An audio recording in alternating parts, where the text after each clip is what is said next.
Bonjour à tous, j'espère que vous allez bien. Dans cette vidéo, nous allons parler du pips. Parce que la dernière fois, on a parlé de comment calculer son lot justement, mais il va falloir connaître notre nombre de pips. On va essayer de monter crescendo parce que si personne ne sait comment prendre un trade, ça sert à rien que j'explique comment prendre une position propre si derrière on ne sait pas calculer son lot.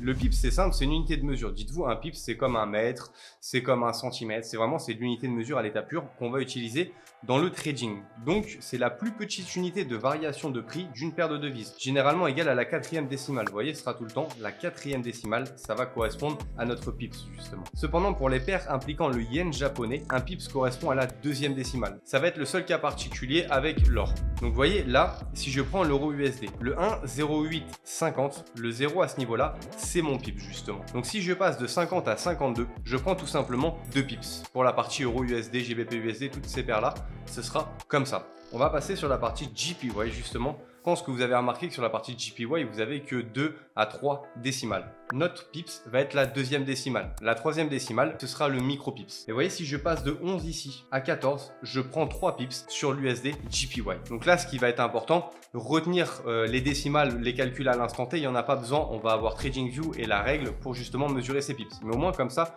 vous avez déjà une idée de ce qu'est le pips. Donc là, je vais prendre la paire de devises euro-USD. On ira justement sur GBP JPY après et sur l'or si vous voulez. Vous voyez, là, on en a une grosse impulsion. Comment on va calculer notre nombre de pips? On va juste prendre notre règle, prendre le point bas et le point haut. J'ai tiré mon trait. Je vois que à ce niveau-là, mon impulsion fait 42,8 pips. Si je veux calculer mon lot, je prendrai ça, les 42,8.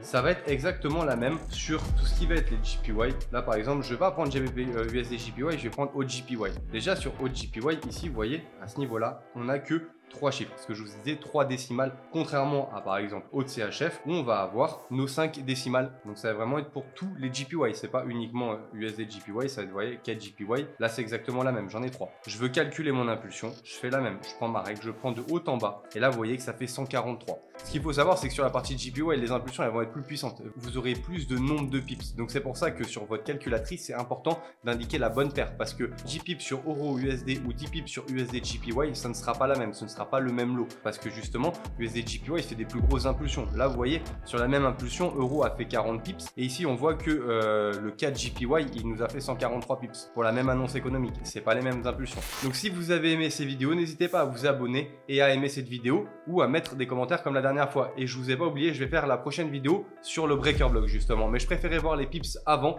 et après on va passer vraiment à de l'analyse technique pure et simple.